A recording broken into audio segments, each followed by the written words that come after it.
ñaan ñu xalaat seen situation di naqarlu maire yi nga xamante ne ils ont fait des ponctions sur les salaires par rapport au grève. Je pense que agent municipal boo ko yërëmul waroo def ponction ci salaire am et je pense que loolu nekk na loo xamante ne man dis na ma parce que il mérite beaucoup plus. Monsieur le ministre sama benn collègue wax na ko fii d'habitude ministère bi ñu fi jàll on ne sent pas ñu impliquer le plan national d'aménagement du territoire alors que c'est une urgence absolue. D'ailleurs pour man ñu ngi wax entité région ou pas, pour man l'urgence ce sont les métropoles et les métropoles c'est maintenant qu'il faut commencer à les préparer. Tous les grands pays qui ont mis en place des métropoles ont anticipé ce travail des années avant en mettant en place des missions de préfiguration. En travaillant sur la mise en place du conseil métropolitain, il faut que au moins balaa élection locale ñu am ay conseil métropolitain et surtout li gën a am solo faut pas que li dal ci département yi dal ñu moo ñu dem ba ci métropole dugg ci métropole di bëgg imaginer la fiscalité qu'il faut mettre en œuvre. Aujourd'hui boo jëlee des infrastructures comme l'autoroute à péage ou l'aéroport de AIBD, tout ça ce sont des zones de non fiscalité locale, alors que si aujourd'hui on avait un conseil métropolitain, c'est l'exemple type de fiscalité à mettre en place. Monsieur le ministre, bi fi ministre de la santé ñëwee je l'ai interpellé sur les centres de santé de Dakar. Il m'a dit sa compétence là parce que l'acte 3 a rendu les centres de santé aux communes d'arrondissement. Les communes d'arrondissement n'ont pas les moyens d'investir dans les centres de santé de Dakar et les centres se dégradent de plus en plus. Alors que la santé à Dakar c'est d'abord les centres de santé avant d'être les hôpitaux. S'il y a aujourd'hui Dakar tient au niveau sanitaire, c'est grâce à Philippe Maguilène Senghor, à Gaspard Camara, ainsi de suite. Et il faudrait pour moi, à mon avis, qu'absolument que les centres de santé retournent à la ville de Dakar. Monsieur le ministre, on a parlé, le président Macky Sall a commencé son mandat par la territorialisation des politiques publiques. Tout ça, PACASEN, tout ça, on a connu le précole, tout ça c'est bien beau. Moi je pense qu'aujourd'hui on doit changer de cap, de paradigme. Aujourd'hui pour moi on devrait arriver à un point où chaque année on prend un chef de région où on met d'un coup 100 milliards à 150 milliards pour changer définitivement la face de notre territoire. Puisque de Saint-Louis où je viens, les gens ne s'imaginent même pas l'état de dégradation des écoles, alors que c'est une commune. Donc pour moi, c'est bien beau de mettre en place des politiques, mais le moment est venu pour nous de faire un big bang au niveau des collectivités, surtout celles qui ont un vrai potentiel économique et qui peuvent apporter plus à la croissance du pays. Et ça demande de parler de certains problèmes, comme le découpage de nos territoires. Je prends l'exemple toujours de Saint-Louis, qui est totalement enclavé par la commune de Gandon. Aujourd'hui, on sait à mettre en place un nouveau centre d'enseignement technique, mais le rapport des collectivités change depuis la communalisation universelle. Certains ont mis sur la table la question des recettes. Pour les recettes, ce n'est pas une question d'argent à recruter ou pas. C'est une question pour les collectivités de pouvoir maîtriser le potentiel. Avec la Banque mondiale, on avait beaucoup travaillé sur le potentiel fiscal de la ville de Dakar. Et aujourd'hui, Dakar doit pouvoir aller au bout de son potentiel fiscal qui est par exemple, rien que sur la taxe d'enlèvement des ordures ménagères, Dakar fait par année 2 milliards, 3 milliards. Aujourd'hui, comment on va financer Promoged, comment on va financer la société nationale si on n'arrive pas à permettre aux villes d'aller au bout de leur potentiel fiscal. Et je pense que c'est un projet important. En plus des réformes, l'élection du maire au choix universel direct a posé des problèmes. Et c'est ça qui inclut la compétence de l'adjoint au maire. Aujourd'hui, si on élit le maire au choix universel direct, il faut connecter les adjoints au maire au conseil municipal en leur donnant des compétences spécifiques, pas des salaires, des compétences, des choses à faire. Merci.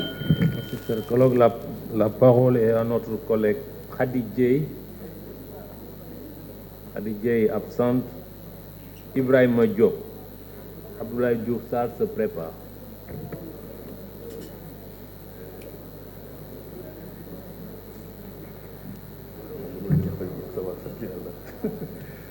Merci, Monsieur le Président, Monsieur le ministre des collectivités territoriales, Monsieur le ministre du Budget, Monsieur le ministre du Travail et des Relations avec des institutions. Donc, je suis une délégation. Je salue aussi les Sénégalais de la diaspora, particulièrement ceux qui sont de l'Europe du Nord, de l'Ouest et du Centre, que nous partageons ou bien que nous avons partagé. Gars, nous avons depuis que nous sommes au Sénégal. Alors, premier plaidoyer, ça concerne la numérisation de l'état civil. La régularité du séjour, en tout cas d'un Sénégalais, est assujettie à des pièces maîtresses, passeport bitila, mais extrait de naissance bitila. Effectivement, Sénégalais, autant ils rencontrent des problèmes pour avoir un passeport, autant ils rencontrent d'énormes problèmes pour avoir un extrait de naissance. Donc, numérisation va nous permettre aussi que si nous avons am nga rendez-vous dans 3 mois au moins les jours qui suivent le rendez-vous que ñu mën a dugg peut-être ci plateforme bi pour def ko xam nga man damay intervenir ci yu bari parce que boo ñëwee sa pièce d'état civil bi dépassé 3 mois on peut am na préfecture yoo xam ne dañuy rejeter ce dossier sinon ñu demander la waat beneen dossier mais bu ñu la demander waat beneen dossier dañ lay jox rendez-vous boo xam ne c'est dans 3 mois 6 mois je pense que loolu aussi et pendant ces 6 mois-là le Sénégalais peut se retrouver en situation ñun ñëpp xam de situation irrégulière loolu mën na ko tax mu perte le liggéeyam je pense quand même que un État comme le Sénégal ça fait des années je l'assume sous notre magistère, sous le magistère du président Abdoulaye Wade, les discussions ont été avancées. On n'a pas pu le faire, mais je pense quand même que depuis que le président Macky Sall est au pouvoir, il nous l'a promis, mais gisaguñu dara. Donc ñu accélérer loolu parce que xam ne bu ñu la laajee comment dirais-je pièce boobu pour nga constituer ce dossier nga mën a dem am ko ci ni mu gën a gaawee. beneen bi ci des mooy lors des travaux en commission, monsieur le ministre, j'avais évoqué la floraison des agences. Je pense que quand même vous êtes le ministère qui a le plus d'agences. Et ça pose un problème d'efficacité et un problème d'efficience. Ce matin, bi may lire rapport bi maa ngi tooñ mon collègue Alioune Gueye di ko kii naan ko tey moom franchement chiffres yi bariwul di lancer wàlle un pic sama le ministre parce que rapport yi quand même des fois chiffres yi dañuy bari ba des fois tu te perds mais fii moom je pense que les agences boo ko liiree franchement da nga naan peut-être chiffres yi bariwul mais agence yi bari na lool. Moi je pense qu'on doit aller vers une rationalisation de nos politiques en matière de décentralisation et cela passe nécessairement par le fait quand même de regrouper certaines agences par exemple PACASEN rural PACASEN on nous dit que les collectivités locales sont d'égale dignité mais je pense que loolu aussi war nañ cee wax leneen li mooy je vais faire un plaidoyer pour la ville de Mbour. Monsieur maa ngi dégg le maire le Sall gars yi di ko remercier mais ku xalam di ko jaayu aussi parce que effectivement inondation yi ñu ngi sonal waa Mbour je pense que loolu aussi war nga. Merci beaucoup. La parole est à notre collègue Abdoulaye Diouf Sarr, absent.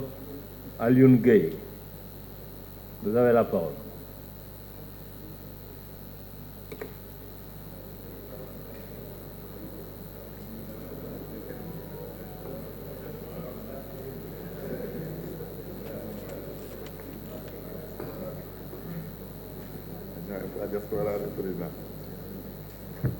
Président maa ngi lay nuyu di nuyu ministre yi fi teew yëpp di nuyu mes collègues di nuyu diaspora le Sénégal de l'extérieur monsieur le ministre ñu ngi lay nuyu di la laaj tuuti ci acte 3 de la décentralisation je rappelle que cette réforme avait été votée en procédure d'urgence à l'Assemblée nationale à l'époque maintenant nous sommes à 10 ans d'existence de cette réforme ñun li ñuy laaj rek en tant que Sénégalais de l'extérieur ambassadeur de la coopération mooy kañ ngeen di ñëw ci deuxième phase bi pour créer li ngeen waxoon ci réforme bi muy pôle territoire yi li tax ma di ko laaj waxoon naa ko en commission xam nga suñu communes yi souvent bariwuñu ay moyens te defe naa ni feeñ na fi ci maire yi fi jaar yépp généralement ñu ngi ñaxtu li ñu leen jox tuut na alors yu demee noonu donc il faut ñu compter ci coopération pour mën a def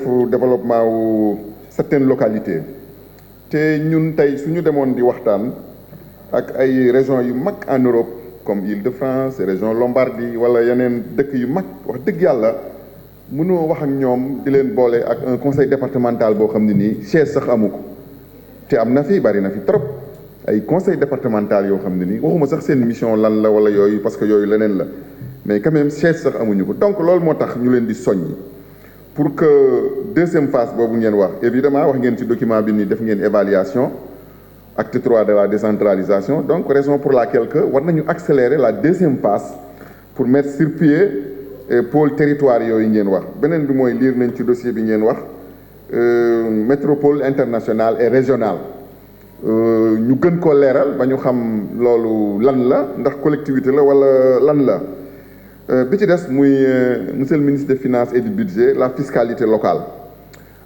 communes yi seen koom-koom bariwul te on parle de la fiscalité locale depuis une belle lurette donc jaadu na tey ñu xool am na ñuy wax ni am na collègue bu fi jaar sànq mi ngi wax ni sel bi leen si jox doyul ak yeneen yi noonu donc jàpp naa ne man su ñu defoon une fiscalité locale dana mën a régler question yooyu yëpp jeexal ci état civil au niveau des représentations diplomatiques état civil dafa am solo ci dundu nit ki monsieur le ministre donc ñi ngi ñaan ñu bañ koo bàyyi ci loxoy recruter yi nga xam ne ni ay recrutement yoo xam ne nii ay recrutement politique rek la du ñu xam luy état civil du ñu xam solo si du ñu xam importance bi duñ ko maîtriser il faut que ngeen jox ñu ay agents yoo xam ne nii capable de gérer l' état civil parce que l' état civil fa la dund nit ki di commencer et fa lay jeexee kon nag reprenez en main les états civils yi nga xam ne nii dañu nekk ci représentation diplomatique yi ba erreur yenn yi nga xam ne nii ñi ngi koy gis du ci am ñi ngi leen di remercier bu baax jaajëf.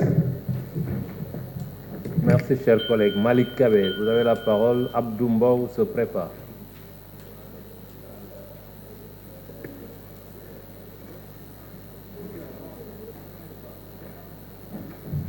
Merci beaucoup, Monsieur le Président. Monsieur le Président, Monsieur le ministre des Finances et du Budget, Monsieur le ministre du Travail et des Institutions, Monsieur le secrétaire général, Monsieur les hauts fonctionnaires, honorables députés. Monsieur le ministre, je reviens à la revalorisation du statut des adjoints au maire. Bon, tout le monde, beaucoup de gens en ont parlé. Et je pense que je fais partie des premiers qui en avaient parlé au niveau donc, des commissions.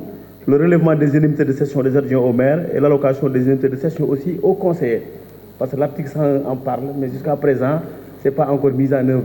Et ce serait important parce que quand même, un conseiller qui vient assister au conseil municipal, il rentre sans le transport. C'est extrêmement grave. Beaucoup de gens, ils sont dans les collectivités locales. Au départ, ils sont bien enclenchés. Mais quand on prend 2 mois, 3 mois et qu'ils voient qu'il n'y a même pas d'indemnité, finalement, les gens, le conseil municipal a même un problème pour avoir le courant. C'est pourquoi vraiment ce serait important de régler ce problème-là. Alors, bon, la problématique encore de la grève des travailleurs, hein, c'est extrêmement important. Il faut rapidement qu'on règle ce problème parce qu'il y a la problématique donc, de l'état civil. C'est des actes, effectivement, donc, qui sont des actes de la responsabilité de l'État. Parce que c'est des extraits de naissance qui sont délivrés. Et si, alors, ce qu'on constate actuellement, les gens sont en grève, mais beaucoup dans les cultures locales, effectivement, vont pour donner quelque part de l'argent, 5 000, des actes de 3 000 francs, on donne 5 000 ou 10 000 et ça sort par derrière. Et ça, c'est trop risqué. Donc, fondamentalement, il faut vraiment faire le maximum pour que cette grève-là, qu'on puisse l'arrêter d'urgence. Parce que sinon, c'est des actes qui sont menacés. Ouais. Bon, le plaidoyer pour effectivement donc les maires, c'est vrai, hein, les maires sont taillables et crevables à merci. Hein, il faut vraiment une immunité pour les maires. Il ne faut pas comprendre que le maire soit un élu, hein, comme le président de la République, comme effectivement le député. Mais le président a une immunité, le député a une immunité. Mais le maire, on le laisse comme ça, hein, taillable et crevable à merci. Sur un décret du président de la République, le maire peut sauter. Alors, donc, ce serait important de régler ce problème-là. Alors, sur effectivement, donc, moi j'ai peur, hein, si je vois 540 et quelques, effectivement, donc, collectivités locales, bon, vraiment, il faut corriger. Il faut corriger et effectivement, donc, vraiment diminuer, effectivement, donc, bon, une commune qui n'a pas trop d'envergure, qui n'a pas de ressources financières, vraiment, il faut peut-être aller vers la communalisation d'une autre commune qui est proche. Déjà, si je vois entre Cambérène, la disparité entre moi qui est au Parcelles Assainies, avec un budget que j'ai de 2 milliards et quelques, Cambérène qui a 350 millions, je me dis que vraiment il faut communaliser, ce serait mieux. Je rejoins le maire Barthélémy Dias, ce qu'il a dit, hein. Bon, pour donner effectivement du tonus effectivement donc à la sécurité locale, là, je pense qu'il faut augmenter le fonds de dotation. On a le pétrole et le gaz qui arrivent, donc fondamentalement il faut faire le maximum pour nous aider les maires et les mairies, hein, avec le fonds de dotation, à l'augmenter avec le gaz qui arrive et le pétrole qui arrive. Je vous en remercie. Merci, cher collègue. La parole est à notre collègue Abdou Mbow. Serigne Abo Mbacké Thiam se prépare.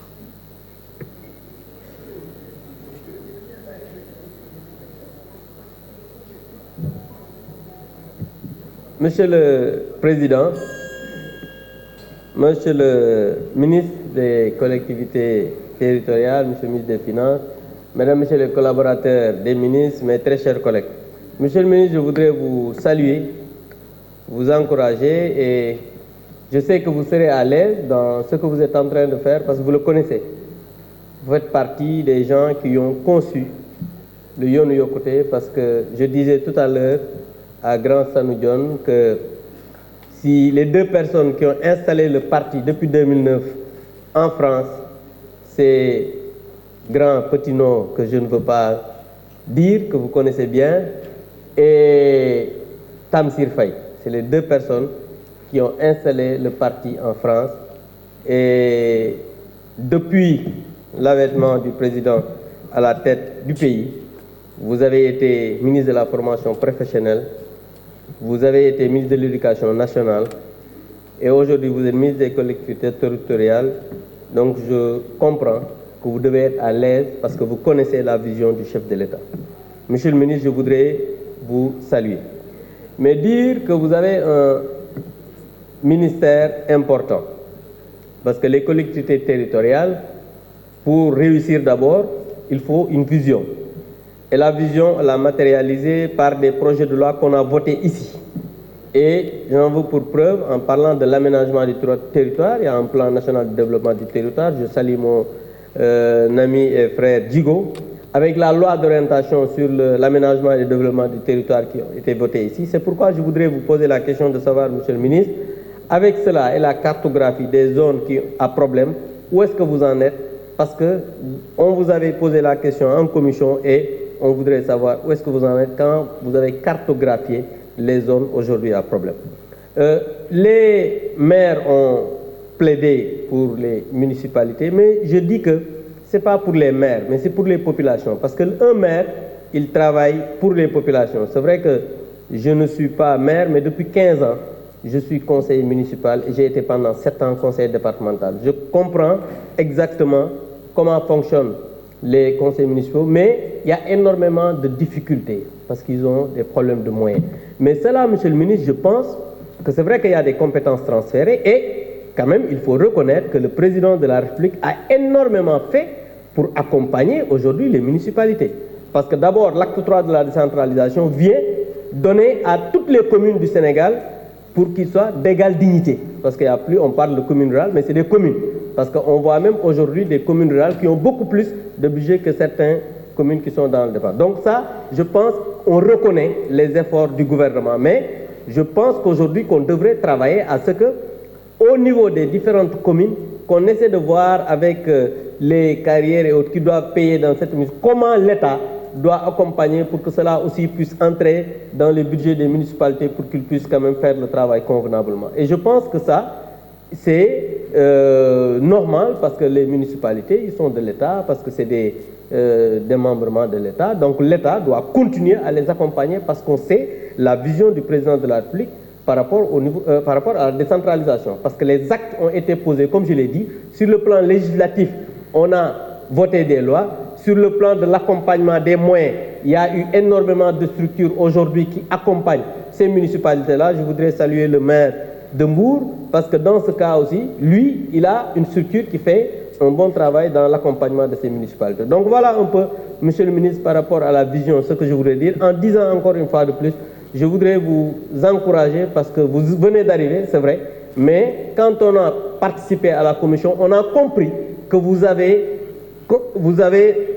aujourd'hui en ligne de mire la vision du président de la République pour la matérialiser afin que cette décentralisation puisse être réellement une réalité comme il l'a été depuis quelques années. Je vous remercie. Merci, chers collègues. Serigne Abo Mbacké Thiam. Modou Bara Gaye se prépare. Désolé, excusez, je me suis trompé. Malik Diop. Monsieur le ministre des Finances, quand l'association des maires du Sénégal a interpellé le président de la République en 2016, il a dit qu'il n'était pas au courant de cette fonction. Et je parle sous le contrôle du trésorier général de l'association des maires du Sénégal. Monsieur le ministre, nous avons entendu le président de la République la semaine dernière, quand il recevait les maîtres coraniques, dire qu'il va effectuer une ponction de 20% sur les fonds de dotation à l'éducation qu'il va réserver au Dara. Et je pense que nous, ñi nga xamanteni éducation dafa bokk ci domaine de compétences transférées yi ponction bobu buñ ko défé ci 31 milliards presque muy 6 milliards donc dana am benn manque à gagner bu doy waar boo xamanteni ci collectivité territoriale la waroon jëm ma bëgg xam ba xam da ngeen koy bàyyi mu def ponction bi ci 31 milliards yi wala dafay am feneen fu muy jëlee fonds yi pour mën a gérer daara yi Alors, je voudrais aussi parler des incohérences territoriales. Effectivement, vous nous avez répondu en commission en nous disant en nous parlant de coordonnées géographiques, X ou Y. Mais on ne voudrait pas parler de ça. On parle des problèmes que les découpages, surtout de 2016, ont créés, surtout en banlieue. Par exemple, dans le département de Keur Massar, quelqu'un l'a dit tout à l'heure, Yeumbeul Sud, Yeumbeul Nord, benn commune la woon. Bi ñu koy dagg, ñu jël 12 km² bàyyi ko ci benn commune bi, jël Yeumbeul Sud mu nekk 2,6 km². Quand il s'est agi de départementaliser Keur Massar, quand nous avons introduit une requête, le président nous avait demandé d'attendre que réforme boobu passé pour que ANAT mën a def liggéey boobu. Donc loolu laa lay demandé kañ la ñuy def incohérence yooyu kañ lañ koy jéem a régler. Parce que qui peut le plus peut le moins. Votre prédécesseur avait réglé le problème de Sangalkam en prenant Kounoune, Darou Thioub ak Almadies 2 boole ko ci Sangalkam jël marché bu bees jëlee ko ci nu mu tuddati Djiddah Thiaroye Kaw yóbbu ko Wakhinane Nimzatt. Alors qu'est-ce qui l'empêchait quand même de régler les incohérences territoriales au niveau du département de Keur Massar? Concernant le PACASEN, je voudrais vous rappeler, je parle sous le contrôle du directeur général de l'ADM. J'ai reçu une mission de la Banque mondiale et de l'AFD, donc à Yeumbeul Sud. Ils étaient venus voir les infrastructures que nous avons réalisées dans le cadre du PACASEN. Ils étaient très heureux. Mais on ne parle pas jusqu'à présent de PACASEN rural. Et je pense qu'il faut harmoniser avec les partenaires au développement. Les partenaires au développement ne parlent pas pour le moment de PACASEN rural, même si l'État a la volonté de mettre en place ce PACASEN rural en y injectant déjà 1 milliard et quelques pour l'année prochaine. Donc je pense que nous, li nga xamanteni mom lañuy demander en tant que maire, c'est le plaidoyer que l'État doit faire pour que les partenaires au développement, c'est-à-dire l'AFD et la Banque mondiale, puissent continuer à financer le PACASEN. C'est important parce que quelqu'un l'a dit, un homologue maire l'a dit, nous avons besoin de ce PACASEN parce que ce fonds nous a permis véritablement de régler énormément de problèmes en termes d'infrastructures socio-économiques de base. Monsieur le ministre des Finances, à quand les rues tournent et quand même la selle, je pense que donc on en a besoin pour savoir quand les ñëw. Et la convention de dette croisée Sénélec aussi, dama ciy revenir, nous avons besoin suñuy fonds yi nga xamanteni Sénélec moo ko yor. Et je pense que même su fekkente ni loolu war na mën a continuer, vraiment nous avons besoin de ces taxes-là yi nga xamanteni mooy taxe sur l'électricité, taxe sur l'eau, parce que ceux qui n'ont pas causé de problème, ceux qui n'ont pas créé de difficultés ne doivent pas payer pour ñi nga xamanteni ñooy les non-payeurs. Ñun amuñu problème, on ne doit pas supporter li nga xamanteni mooy problème yeneen collectivités locales yi permettre ñu amel dette 8 milliards. Ñun bokkuñu ci dette bi, alors que la Sénélec nous doit de l'argent. Donc la Sénélec doit obligatoirement nous donner cet argent. Je termine par Keur Massar. Le président de la République a pris sa responsabilité pour faire de Keur Massar un département. Monsieur le ministre, le conseil départemental n'a pas de siège. Jàppale ñu ci ñu am ci. Bu dee fekkente ni AGETIP nga ko jox nag, il faut que nga topp ci pour que loolu mën a nekk. Parce que le maire de Agnam a dit que lu am Agnam AGETIP moo ko def.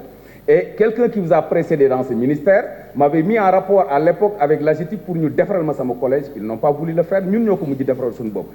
Le conseil départemental bi amuñu siège. Keur Massar Sud amul siège. Jaxaay Parcelles amul siège. Donc jàpp naa ni compte tenu de président li mu bëgg ci Keur Massar jàppale ñu pour que commune yooyu mën a am ay siège.